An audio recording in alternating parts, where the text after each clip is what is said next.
Әкелер де декретке шыға алады. Қазақстанда ер адамға декретке шығуға болады ма? Шықса құжаттарын қалай рәсімделеді? Бұндай жағдайда қандай көмек ақша төленеді? Осы туралы толықтай ақпарат беретін боламын. Соңына дейін қараңыздар. Бірінші, ер адам бала күтіміне байланысты демалыс ала ма? Екінші, бала 1,5 жасқа толғанға дейін берілетін әлеуметтік жәрдемақы жұмыс істемейтіндер үшін. Үшінші, бала 1 жасқа толғанға дейін оның күтіміне байланысты табысынан айырылған жағдайда төленетін әлеуметтік төлем жұмыс істемейтіндер үшін. Төртінші, бала күтімі бойынша демалыс алғанда жұмыс орны сақтала ма? Бесінші, әке бала күтімі бойынша жәрдемақы алуға өтініш беріп, басқа жерде жұмыс істесе бола ма?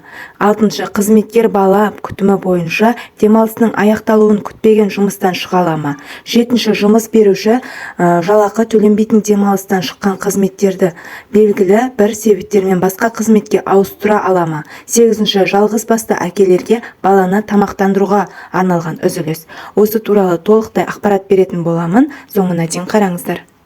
Баланың 1,5 жасына дейін берілетін жәрдемақыны тағайындау үшін өтініш, жеке басын куәландыратын құжат, тұрақты мекен-жай бойынша тіркелген растайтын құжат, баланың туу туралы куәлігі немесе туу туралы актілігі, жазбадан үзінді көшірме, банктерде және банк шотының жекелеген түрлерін жүзеге асыратын ұйымдарда ашылған банк шоты, егер құжаттарды үшінші тұлға берсе, нотариалды куәландыратын сенімхат. Қазақстанда әйелдермен қатар ерлерде бала шағасына күтім жасау үшін демалысқа шығып, әлеуметтік төлемдерді өз атына рәсімдей алады. Еңбек кодексінің 99 бабына сәйкес жаңа туған немесе асырап алған баласына күтім жасау үшін ер азаматтарға да 3 жылға дейін жалақы төленбейтін демалыс беріледі. Мұнымен қатар олар бала 1,5 жасқа толғанша берілетін жәрдемақыны өз атына рәсімдеуге құқылы. Бірінші, ер адам бала күтіміне байланысты демалыс ала ма? Әрине алуына болады. Қазақстан Республикасының кодексі 100 бабының 1 тармағына сәйкес жұмыс беруші балалы болған қызметкеріне бала 3 жасқа толғанға дейін оның күтімі бойынша жалақы төленбейтін демалыс беруге міндетті. Ал бұл демалысты кім алатынын ерлі-зайыптылар өзі шешеді. Бала күтіміне байланысты демалыс алу үшін жұмыс берушінің атына осы демалыстың ұзақтығын көрсете отырып, бала 3 жасқа толғанға дейін оның күтімі бойынша жалақысы сақталмайтын демалыс беру туралы өтініш жазу. Екінші, туу туралы куәлікті немесе баланың туу фактісін растайтын өзге де құжатты ұсыну. Үшінші, жұмыс берушіден бала 3 жасқа толғанға дейін оның күтіміне байланысты жалақысы сақталмайтын демалыс беру туралы бұйрықтың көшірмесін алу қажет. Заң қызметкерден бала күтімі бойынша демалыс алып жатқанын растайтын жұмыс орнынан анықтама алып келуді талап етпейді.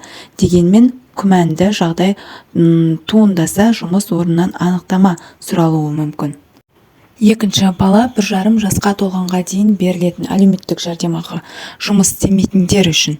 Бұл әлеуметтік төлем бала күтімін жүзеге асыратын және міндетті әлеуметтік сақтандыру жүйесінің қатысушысы емес, жұмыс істемейтін әйелдер мен ер адамдарға тағайындалады.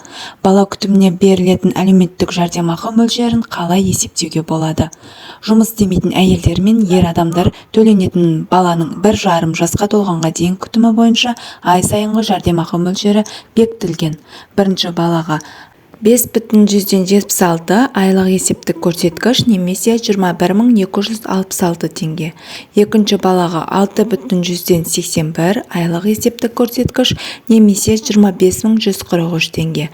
Үшінші балаға 7,85 айлық есептік көрсеткіш немесе 28.982 теңге. Төртінші және одан кейінгі балаларға 8,90 айлық есептік көрсеткіш немесе 32.859 теңге беріледі. Үшінші, бала 1 жасқа толғанға дейін оның күтіміне байланысты табысынан айырылған жағдайда төленетін әлеуметтік төлем жұмыс істемейтіндер үшін. Осы төлем бағалаға күтімді жүзеге асыратын және қордан төленетін әлеуметтік төлемдерді алуға құқығы бар міндетті әлеуметтік сақтандыру жүйесіне қатысушыға тағайындалады. Яғни олар үшін жұмыс беруші әлеуметтік аударымдарды жүргізетін адамдарға. Бала 1,5 жасқа толғанға дейін оның күтіміне байланысты табысынан айырылған жағдайда төленетін әлеуметтік төлем мөлшерін қалай есептеуге болады? Төлем мөлшерін есептеу үшін соңғы 2 жыл ішіндегі жалпы табысты 24 айға бөлу қажет. Содан кейін 0,14-ке көбейтіп 10% міндетті зейнетақы жарнасын алу қажет. Бала 1,5 жасқа толғанға дейін оның күтіміне байланысты табысынан айырылған жағдайда төленетін әлеуметтік төлемді есептеу үлгісі. Бала 1,5 жасқа толғанға дейін оның күтіміне байланысты табысынан айырылған жағдайда төленетін әлеуметтік төлем, мысалы, бала босанғанға дейін әйел, ер адам 2 жыл жұмыс істейді. 1 жыл ішінде оның еңбекақысы 1 реттік көтеріледі. Бірінші жылы әйелде ер адам 150 мың теңге алса, екінші жылы 200 мың теңге алған. Бұл жерде қолайлылық үшін аталған сома барлық қажетті аударымды шегерумен алынған ретінде, сондай-ақ зейнетақы жарналары, табыс салығы және тағы басқа. 4. Бала күтімі бойынша демалыс алғанда жұмыс орны сақтала ма? Бала күтімі бойынша демалыс уақытында жұмыстан айырылып қаламын деп уайымдауға болады. Еңбек кодексінің 104 бабына сәйкес бала күтіміне байланысты демалыста болған уақыт еңбек өтілі ретінде есептеледі және қызметі төленетін демалыс ретінде есептеуге мүмкіндік береді. 5. Әке бала күтімі бойынша жәрдемақы алуға өтініш беріп, басқа жерде жұмыс істесе бола ма? Егер ер адам бала күтімі бойынша 3 жылға дейін демалыс алып, ол 1,5 жасқа толғанға дейін әлеуметтік рәсімді өз атына рәсімдеген болса, біріншіден, Қазақстан Республикасының Еңбек кодексінің 1 бабының 1 тармағына сәйкес жұмыс беруші әке-шешенің біріне демалыс беруге міндетті. Мұнымен қатар, осы бапта бала 3 жасқа толғанға дейін берілетін жалақы төленбейтін демалысты қызметкердің толықтай немесе ішінара пайдалана алатыны көрсетілген. Баланың әкесі демалысқа шыққан соң 3 жылға дейін жұмыс орны сақталады. 100 баптың 4 тармағына сәйкес ер адам жұмысқа 3 жылдан ерте шыққысы келсе, бұл туралы басшысына 1 ай бұрын ескертуге міндетті. Қазақстан Республикасының әлеуметтік кодексінің 84 бабының 1 тармағына сәйкес бала 1,5 жасқа толғанға дейін берілетін әлеуметтік төлем уақытша жұмысынан айырылған әкеге немесе анаға беріледі. Яғни қызметкер жұмысқа шыққандықтан төлем тоқтатылады. Әлеуметтік төлем алып жүрген азамат мемлекеттік корпорацияға барып жұмысқа шыққаннан және енді әлеуметтік төлем берудің қажеті жоқ екенін ескертуі тиіс. 6. Қызметкер бала күтімі бойынша демалысын аяқталуын күтпестен жұмыстан шыға ала ма?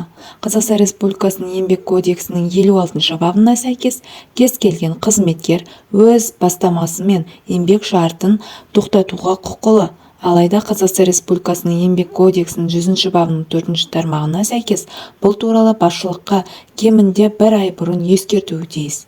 Яғни қызметкер бала күтімі бойынша демалыс аяқталмай жатып жұмысқа кірісе алады және керісінше жұмыстан шыға алады. Жұмыс беруші өз кезегінде 2 бұйрық шығарады. Бірінші, қызметкерге бала күтімі бойынша жалақысы сақталмай, демалыстан мерзімінен бұрын шығу мүмкіндігін беру туралы. Екінші, жұмыс берушінің жазбаша келісімімен Қазақстан Республикасының Еңбек кодексінің 56 бабының 2 тармағында көзделген хабарлама мерзімі аяқталғанға дейін қызметкердің бастамасы бойынша еңбек шартын бұзу туралы. 7. Жұмыс беруші жалақы төленбейтін демалыстан шыққан қызметкерді белгілі бір себептермен басқа қызметке ауыстыра ала ма? Қазақстан Республикасының Еңбек кодексінің 38 бабына сәйкес жаңа қызметке тағайындау басқа жұмысқа ауыстырумен тең саналады. Жұмыс беруші 3 жасқа дейінгі баланы тәрбиелеп отырған адамның еңбегіне ақы төлеу шартын қайта ұйымдастыруға немесе экономикалық технологиялық жағдайлардың еңбекті ұйымдастыру жағдайларының өзгеруіне және жалғастыру кезінде жұмыс берушінің жұмыс көлемінің қысқаруына байланысты өндірісті ұйымдастырудағы өзгерістерге байланысты Қазақстан Республикасының Еңбек кодексінің 46 бабында белгіленген тәртіп негізінде өзгертуге құқылы. Еңбек шарты талаптарының бұлай өзгеруі егер лауазымы өзгермесе басқа жұмысқа ауысуды деп саналады. Мұндай өзгерістер болған кезде жұмыс беруші қызметкерге бұрын істеп көрмеген басқа жұмыстарды тапсырмағаны абзал. Қазақстан Республикасының Еңбек кодексінің 54 бабы бойынша жұмыс беруші штат қысқарып, өндіріс көлемі азайса немесе экономикалық жағдайы нашарласа, еңбек шартын жоғары қою құқығы жоқ.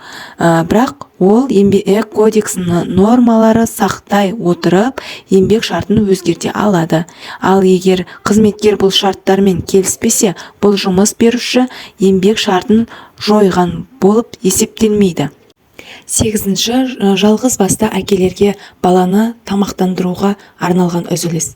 Демалу және тамақтану, ауысым ішіндегі және арнайы үзілістермен қатар 1,5 жасқа дейінгі баласын анасыз тәрбиелеп отырған әкелерге, асырап алушыларға баланы тамақтандыру үшін әр 3 сағаттан кем емес уақытта келіссіз үзілістер беріледі.